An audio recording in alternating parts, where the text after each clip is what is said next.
ኮንፊደንስሽን እንዴት ነው ያዳበርሽው?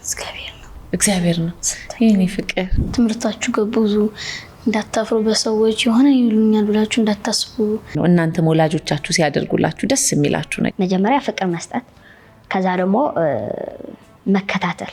ደስታ ያስፈልጋል። በቤተሰብ ደስታ ከመጣ እኛ አሁን ደስታ አለን። በቃ ያንተ አላማ ውስጥህ ላይ ያለው ትልቅ ሆነ ስኬት ላይ የሚያደርስህ ነገር እሱ ነው አላማ።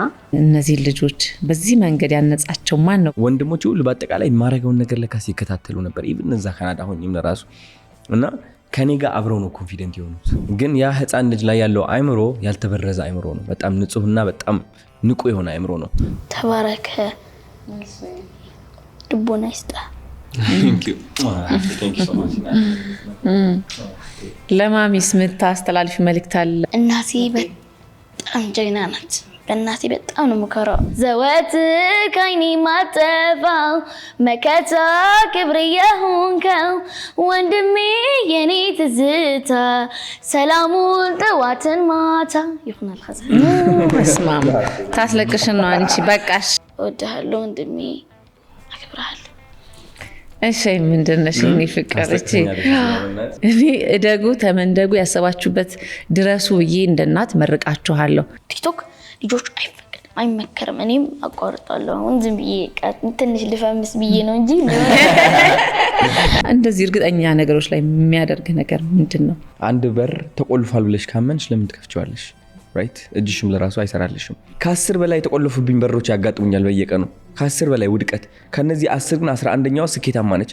ከራሴ ጋር ፍልሚያ ያገባለሁ። ለዛም ነው ባይዘው እኔ ከማንም ሰው ጋር ማልወዳደረው። ለምንድን ነው እንደዛ ብለህ የምትነግረኝ? ማን ስለሆንክ ነው?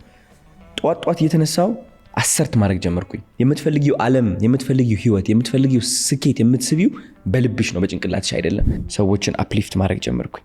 የሌላ ሰው ከፍታ የኔ ውድቀት እንዳልሆነ ተማርኩኝ። እሱን መረዳት ራሱ ትልቅ ነገር እኮ ነው። ወደ ወላይታ ሄጄ በፈረስ ነው የተቀበረኝ። ቪዲዮ ተለቋል። ማአት ፈረሶች ናቸው። ከዛ ህዝቡ እንዳለ ወጥቷል። በቃ ይጮሃል አዶናይ። እንዴት ነው ዝናን አንድ ሰው መሸከም ያለበት? ዝናን የምችለው በምስጋና ነው። አልበለዚያ በጣም መራራ ነው የምትሆነው። ስንት ቀን ነበር የታሰርከው? አይ ቲንክ 6 ቀን ምናምን። እንዴት ነበር? ውስጥ አሪፍ ነበር እውነት ለመናገር። አልዋሽ ምግቡ ጸዴ ነበር። ባሪፍ አየኸው አንተ አየህ። ስለዚህ መፍቀድ ነው በቃ አለመቆጣጠር ህይወትን። አሁን ያለው ድራማ ተፈጥሯል። በጣም ሰው ልቤ ይቅርታ አለው። because ብፁዕ እንዳልሆንኩኝ ያውቃለሁ። በእናትህ